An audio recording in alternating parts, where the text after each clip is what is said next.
Hello, my name is Brenda Shavito, and this is You Are Not Alone, the show for news, tips, and stories of hope for those struggling with substance use disorder. When it comes to over-the-counter medications, we don't give much thought that there may be dangers with their lack of safe storage, dosing, or even how to safely dispose of them. Let me back up as to how I met my guest for today. I do not believe in coincidences. Chance encounters are for a reason, and in most cases, for our benefit.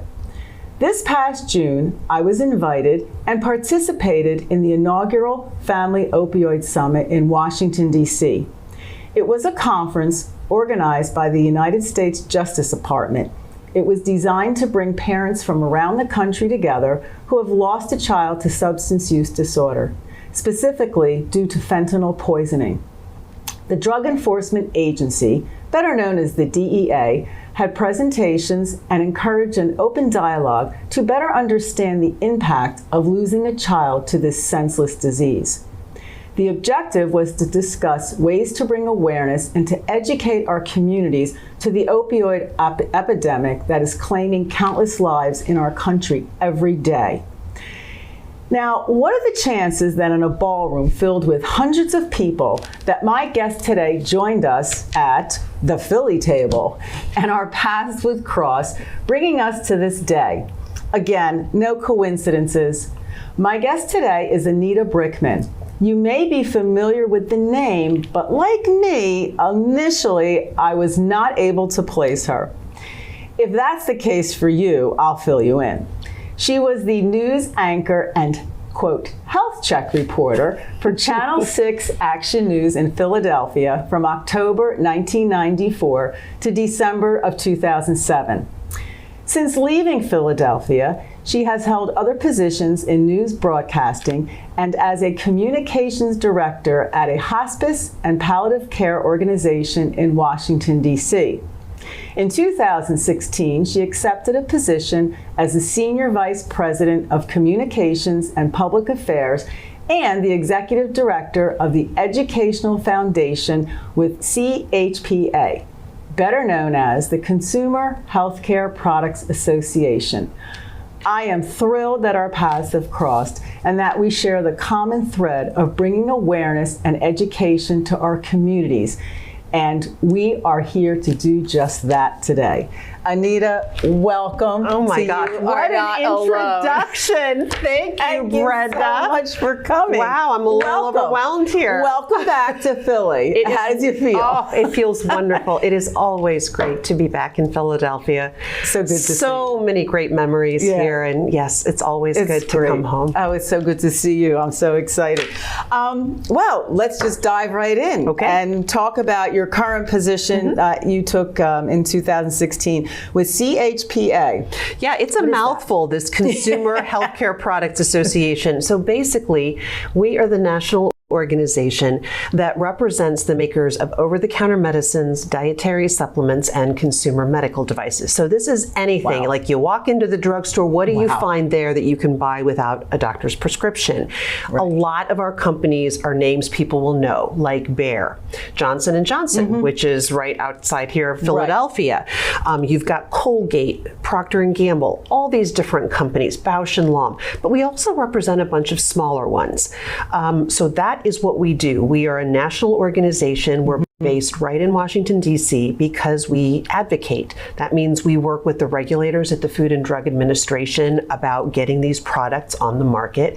And we also have folks that head up to Capitol Hill and represent the industry there. So that's what CHPA is. Oh, okay, great. And then how did you get involved with them from Check 6 ABC News? Made a few stops along the way. With the Consumer Health Products. You know, what's really great, I've always been passionate about healthcare and communicating about wellness. I had my HealthCheck segment here in Philadelphia. My segment in Washington, D.C. was called Living Well. Okay. And what CHPA has, which is really cool, is a very closely aligned foundation. And I'm kind of the public-facing person for that foundation. It's all about medicine safety, taking care of yourself, what we call responsible self-care. How do you use these medicines the right way for yourself, your kids, your mom and dad? So we have this foundation, and there's a great consumer website called knowyourotcs.org, and I'm the spokesperson for that. So I took what I used to do in broadcasting, talking about healthcare, and now I do it on the national level for Know Your OTCs. That's great. Wonderful. That's great. And so when you say like over-the-counter medications and safe dosing, talk to me about that, because I've heard people say, oh, well, I'm going to get on an airplane and I'm going to give my kids Benadryl. Oh, yeah. And I'm going to... We do not like that. We are not in favor of that. No. But I mean, the importance of people understanding that, the communication maybe with their doctor or dosing concerns. It's really important, because just because something is over the counter doesn't mean it's without risk. Right. When these medicines are used the right way, they are fantastic, so useful for treating fevers, aches and pains, or an allergy like, with Benadryl. But if you don't follow the medicine label, there can be risks. For example, acetaminophen is a great fever reducer. But if you take more than one medicine that has acetaminophen in it, let's say you take some Tylenol, but you also take a cough and cold product, you can take too much. And that can be dangerous. That's why we talk about safe dosing, that even if you think you know a medicine, go back to that medicine label. Look at what the dosing instructions say. And also make sure there aren't any risks or warning signs that apply to you. If you have a certain health condition, some over-the-counter medicines aren't right for you. You should also be careful with dietary supplements and take them according to the label, not too much. So that's where we talk about this responsible use. The other thing that is important is safe storage. We talk about that, whether it's over-the-counter medicines, whether it's dietary supplements, whether it's prescription medicines. And here, that is even more important, because some of those are very powerful drugs. We work with the Centers for Disease Control just for this campaign called Up and Away. Every time you use a medicine, put it up and away and out of sight of young children. Sometimes if you're a tired parent, your child's up with the sniffles, you might want to just set that medicine by the crib or the bedside. We always tell parents, these accidents happen in seconds. 50,000 children go to the emergency room every year because they get into medicine that was left unattended. Nobody wants something like that to happen. So safe storage is so important, and that's why we have this campaign, Up and Away. And we actually this summer focused on supplements, because we saw some statistics that younger kids were getting into melatonin, which got really popular during the pandemic to help people sleep. But a child may see that and think, oh, look, I can just have that gummy or whatever. But we always need to put medicines up and away and out of sight. So that's one of the key messages that we share. And also that parents understand, children's mentalities with, like you're saying, these cough medicines or gummies. They make them sweet, and they do make them sweet, make them appetizing, so that the children will take them. So I think it's probably also very important that parents understand, having even conversations with very young children about safe consumption of medicine. We talk about that. It really is, with the really little ones, that only mommy or daddy or your babysitter gives you that medicine. And then as our kids get a little bit older, and this is something where we get into the adolescence, really focusing on that medicine label and making sure, if you've gotten a sports injury, that mom and dad know that you've taken ibuprofen or another NSAID for that sports injury, and that you don't take it again too soon. We can start modeling safe medicine behavior very early in our homes, but it also comes back to us. What do we do? And it's, when we talk about prescription medicines, and we're going to talk about disposal here in a moment, you shouldn't have extra prescriptions kind of lying around. It is not good. You should take them according to the doctor's directions or your healthcare provider, but there shouldn't be extras like hanging around in your medicine cabinet. And then, of course, when we talk about opioids, that is when we're really talking about the danger. Absolutely. They can be deadly, they can get into the wrong hands, they can be diverted.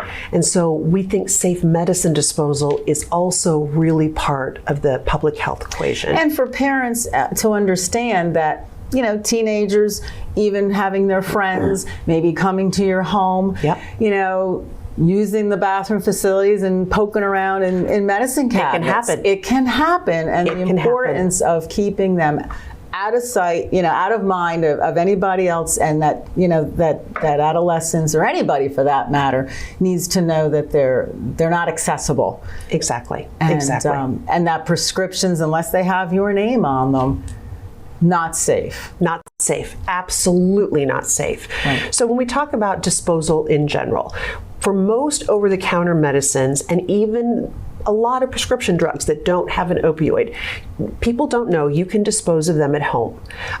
If there is an expiration date, you really should follow that. And if your medicine is expired, it's time for it to go. That's not just some extra thing the manufacturers add on there. There's actually a reason for the expiration date. And for many medicines over the counter and a lot of prescription medicines, we have a very simple method that we follow that the FDA recommends. You can mix them with something kind of icky, right? Unpalatable. So you could take your used coffee grounds or old kitty litter, whatever. Old kitty litter. Well, I guess maybe not old. You got to mix it up real good. But put your gloves on first. It can actually just be regular kitty litter. I'm sorry there. That's kitty litter. Clean kitty litter. Anyway, but so no, you can mix it up with, and it can be a liquid, capsule, whatever. You don't have to crush anything. You just mix it, put it in a plastic bag, and then seal it. The whole idea is so somebody can't get it and use it again in a wrong way, right? So we don't want that. So once the kitty litter's there, we're thinking you're going to leave that medicine alone. You're not going to want it. Now, the best way, though, to get rid of medicines is to take it back to a kiosk. I don't know if you've seen one in your drugstores, a safe medicine disposal kiosk. There is a website. It's called myoldmeds.com, and hopefully we'll be able to see what this looks like. They have this kiosk locator. So you can put in your zip code and up will pop every location around you. Wonderful. So let's say you're going to pick up a new prescription for your mom or whoever else. If you know you have old meds that need to go, you can take them with you, dump them there, and you're done. And it's safe. No questions asked. No forms to fill out. No forms to fill out. No questions asked. And you can get rid of over-the-counter medicines there. You can get rid of prescription medicines. And again, when we talk about opioids, I think, Brenda, you and I both believe so strongly, let's get them out of the homes where they can be diverted. You know, they are being prescribed more sparingly, which is a good thing. It is a good thing. But we need to do our part to get them out of homes where they can be diverted or fall into the wrong hands. And that's part of medicine safety as well. Absolutely. Now, just asking you again, when you mix the meds with undesirable stuff, back to that. No, I was just curious. In a Ziploc bag, is it then just safe to put them in your regular trash? Put them in the trash. Can? Absolutely. Because there's also talk, when I talk to kids sometimes, I'll ask them about getting rid of medications. I'm just curious to know what our teen culture knows. And what do you think I hear? Flush them down the toilet? And I'm like, no, we don't want to do that. Now, I will say one thing about that. Okay, so most medicine should not be flushed down the toilet. We do not want them in our water supply, right? Not a good thing. Now, if you are an older person or someone who can't get to a safe medicine disposal location, a drop-off spot. If you have opioids in your home, the Food and Drug Administration says, you know what? If you have any concerns, flush them. There are a few drugs on the DEA FDA's list, where FDA also says it is safer to flush them than to have them hanging around. But for most medicines, no. You can actually do this, put them in the household trash, take them back to a location. So there's a lot of options to practice medicine safety in the home. Right. Yeah. I think about every 6 months I go through, the over-the-counter, and I see what's there. And we talk about spring cleaning. When you're doing spring cleaning, don't just clean out your fridge. Do your medicine cabinet as well. Absolutely. Very good. That's exactly what I do every 6 months. Okay. So the other part was something that I'm really an advocate for is Narcan. Yes. And people that have watched my show before have seen me advocate for Narcan.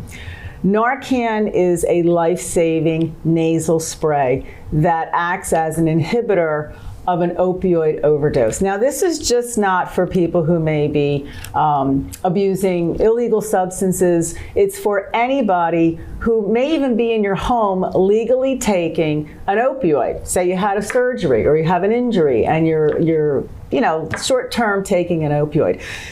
This is accessible from your drugstore if you ask your pharmacist. And if there's somebody in your house taking a prescription for an opioid, I would strongly suggest you have this available in the event that somebody just accidentally takes too much. It happens. Most opioid emergencies happen in the home, believe it or not. So it's very important that anybody taking an opioid should have Narcan.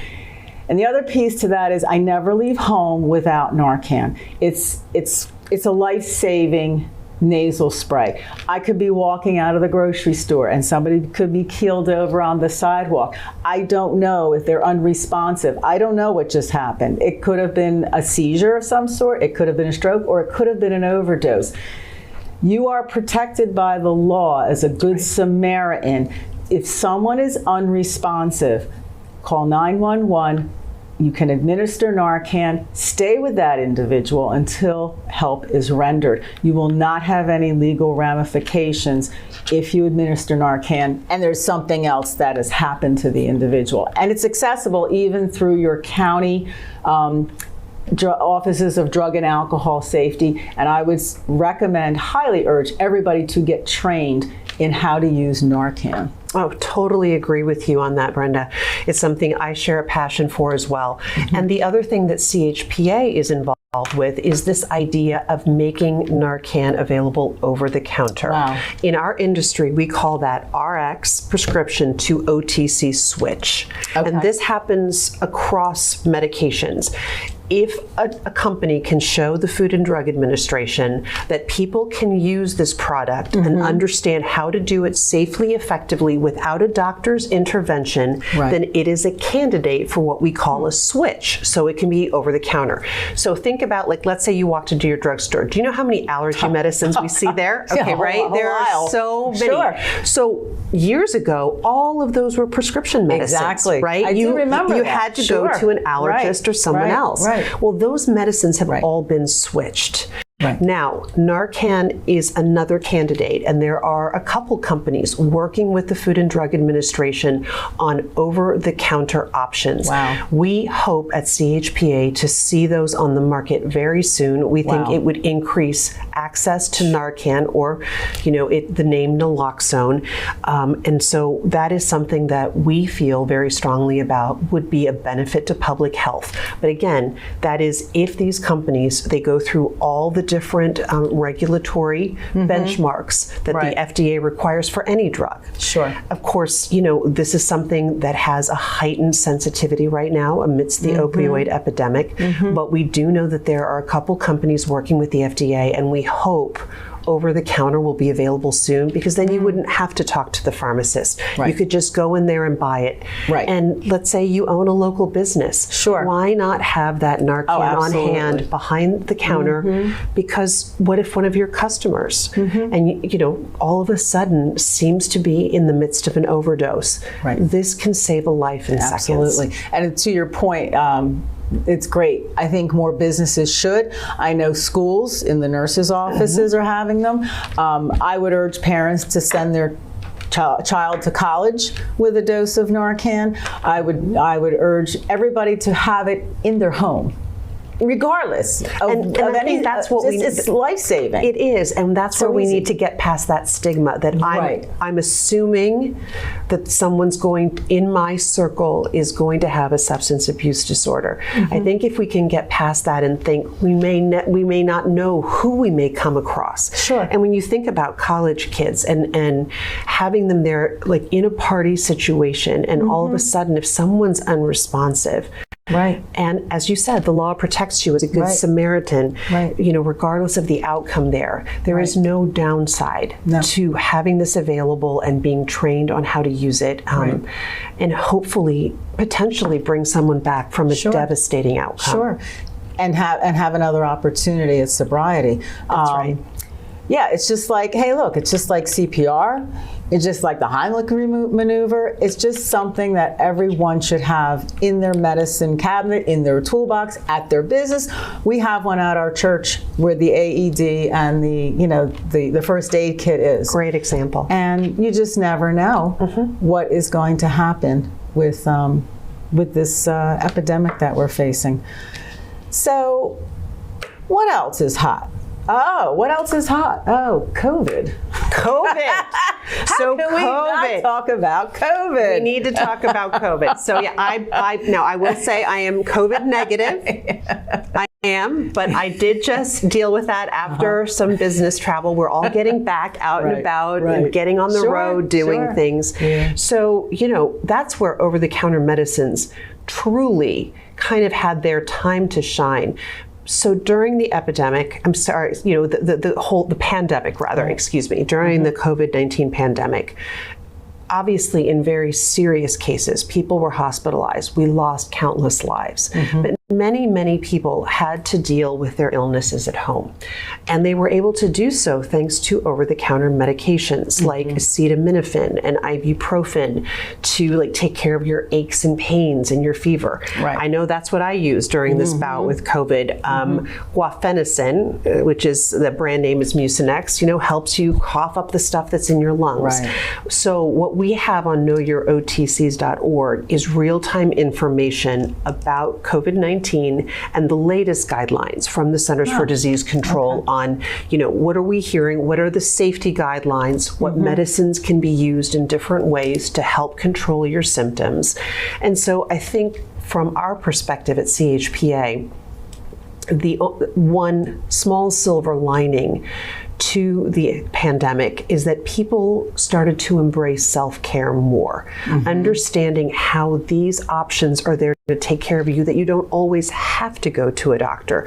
Right. Also, there was a greater interest in immunity and supplements and promoting wellness through physical exercise, through meditation, but also through supplementation to improve your overall wellness, maintain your immune system strength, etc. So that's why on knowyouroTCs.org we have real-time information about COVID-19 and treatments, also some of the myths that came out, because there was all kinds of stuff coming out in the news about what to take, not to take, avoid this. So we try to have real-time information available. Of course, nothing, in my view, is as effective as getting fully vaccinated and boosted. I know there's some controversy about that, but vaccines save lives, and I'm very much looking forward to the next round of boosters coming out this fall that may be even more effective against this current variant, which I can tell you is highly contagious. I tried to take every precaution. I still got it.